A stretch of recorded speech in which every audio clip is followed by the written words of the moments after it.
Hello everyone, welcome back to the channel.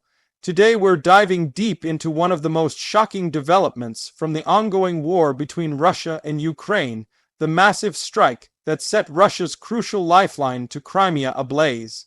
This isn't just another battlefield update. This is a moment that could shift the balance of power in one of the most contested regions in modern history. The flames that engulf that bridge represent more than just destruction. They symbolize a growing vulnerability in Russia's strategic grip over Crimea. When the first images of the burning bridge started surfacing online, social media exploded. Massive plumes of black smoke rose high into the sky, and videos captured a fiery inferno consuming one of Russia's most important logistics routes. For Moscow, this was a nightmare scenario. That bridge wasn't just a road, it was a symbol of control, pride, and connection between Russia and the territory it annexed back in 2014. To see it in flames was to see Russia's dominance in the region literally burning before the world's eyes. The bridge in question, known as the Kerch Bridge or the Crimean Bridge, has always been a target of strategic interest. It's the only direct land connection between mainland Russia and Crimea, spanning over the Kerch Strait. Since its construction, it's served as the primary route for transporting troops, weapons, fuel, and supplies into Crimea. When it was inaugurated in 2018, President Vladimir Putin personally drove a truck across it, celebrating it as a triumph of Russian engineering and a symbol of reunification. But now, that same bridge has turned into a symbol of vulnerability. Ukraine's strike on this bridge wasn't random. It was calculated, precise, and meant to send a message. Ukrainian forces have been ramping up their long-range strike capabilities using Western-supplied weapons and domestic ingenuity to hit deep behind Russian lines. This latest attack showed that no matter how heavily guarded, no target inside Russian controlled territory is completely safe anymore. For the Ukrainian military, this was both a tactical and psychological victory. Reports suggest that the strike was carried out using advanced maritime drones or long-range missiles, though the exact details are still emerging. What's certain is that the explosion caused massive damage to the road and rail sections of the bridge, disrupting traffic for hours and sparking panic among Russian logistics planners. Fuel tankers caught fire, vehicles were destroyed, and the entire area was temporarily shut down. Russian authorities scrambled to contain the damage, quickly blaming Kiev and promising retaliation. But this attack goes far beyond the immediate flames. It hits directly at the heart of Russia's military logistics. Crimea has become a central hub for Russian operations in southern Ukraine, a place where troops are rotated, weapons are stored, and supplies are staged for offensives. Without a secure and reliable connection, those operations become far more complicated. The bridge was Russia's main artery feeding its war effort in the south. Cutting it, even temporarily, puts immense pressure on Moscow's supply chains, and that's exactly what Ukraine wants. The strategy here is not just about territory, it's about strangling Russia's ability to sustain its war. By targeting logistics, command centers, fuel depots, and transportation routes, Ukraine is forcing Russia into a logistical nightmare. Every damaged bridge, every destroyed rail line means fewer bullets, fewer tanks, and fewer reinforcements reaching the front lines. For Russia, the bridge's destruction is deeply symbolic. It's not just an attack on infrastructure, it's an attack on the illusion of permanence. When Russia built that bridge, it wasn't just linking two pieces of land, it was trying to make Crimea inseparable from the Russian mainland. It was saying to the world, this is ours forever. But now, with every explosion and every crack on its surface, that illusion starts to fade. The flames tell a different story, one where control can be challenged, where even Moscow's grandest projects can crumble in an instant. On Russian state TV, anchors tried to downplay the situation, calling the damage minor and promising quick repairs. But satellite imagery and on-the-ground videos told a different story, one of chaos, damage, and panic. Lines of trucks were stranded, military convoys were rerouted, and local residents described hearing loud explosions that shook the ground. The Kremlin moved fast to project calm, but deep down, this was a major embarrassment. The attack also sends a chilling message to Russia's military leadership. If Ukraine can hit such a heavily fortified and symbolic target, what else can it strike next? Command centers, air bases, ports. The psychological effect of this kind of precision strike cannot be underestimated. It shakes confidence, it breeds paranoia, and it forces Russia to divert resources away from the front lines to protect assets that were once considered untouchable. In Crimea itself, residents are growing anxious. Over the past few months, there have been repeated explosions, drone attacks, and power outages. What was once portrayed as a safe, peaceful Russian peninsula is now feeling the direct consequences of war.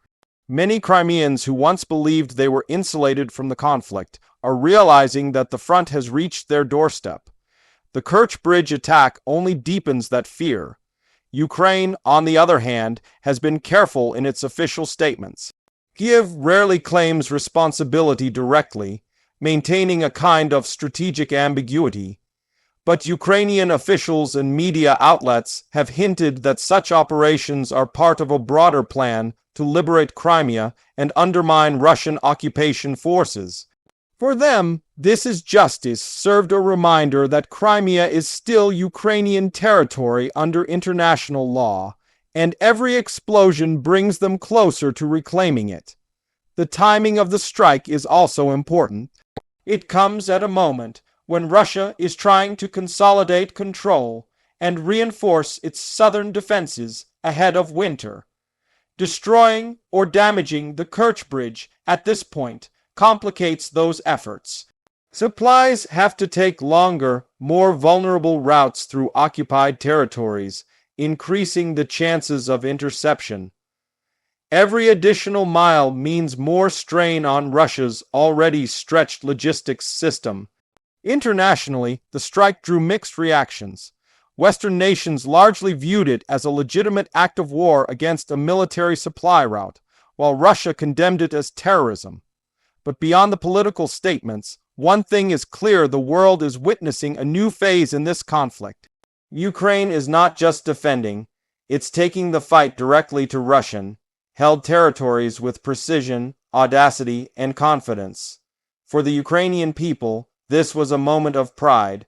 Social media lit up with memes, jokes, and celebration, calling the bridge a symbol of karma. But behind the humor was a deep sense of justice, a feeling that, finally, Russia was facing the consequences of its invasion. The images of a burning bridge were a visual metaphor for resistance, for resilience, and for hope that the tide is turning. For Russia, this attack raises tough questions. How long can it sustain its operations in Crimea if the lifeline connecting it to the mainland keeps getting attacked? Can it protect such critical infrastructure in the face of increasingly advanced Ukrainian weaponry? And perhaps most importantly, can it maintain morale when even its most sacred symbols are under threat? Repairing the bridge won't be easy. Previous attacks have shown that even when temporary fixes are made, the structure remains vulnerable. The constant need for repairs drains resources, delays logistics, and creates bottlenecks. Every time Russia rebuilds, Ukraine finds a new way to strike. It's a cycle of damage and repair that slowly erodes Russia's strategic stability in the region.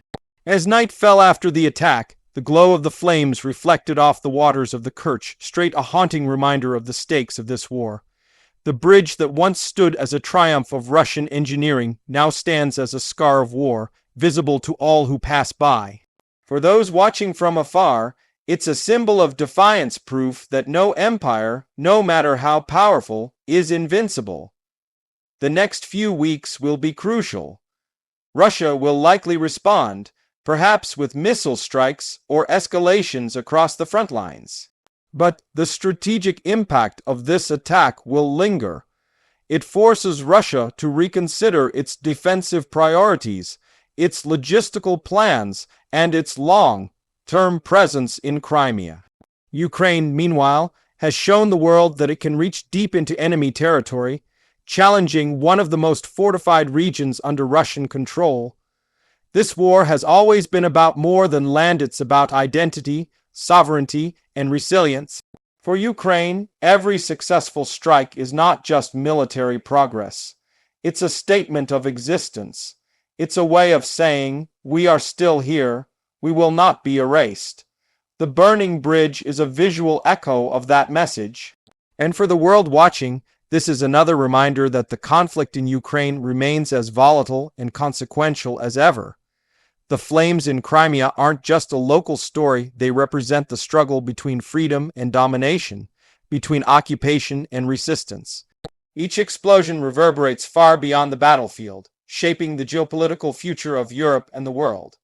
In the end, the Kerch Bridge strike might be remembered as a turning point, a moment when the war's balance began to shift in a visible, symbolic way.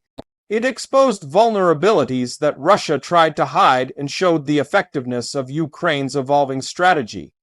It proved that even the strongest structures can fall when determination meets precision.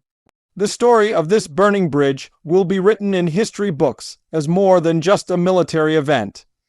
It's a story of courage against odds, of a smaller nation refusing to bow down, of a people who continue to fight with everything they have. The bridge may burn, but it also lights the path toward freedom. And as we close today's video, remember these wars are not only fought with weapons, but with willpower. The images of that fiery night remind us that no matter how strong an empire appears, its foundations can tremble when faced with unwavering determination.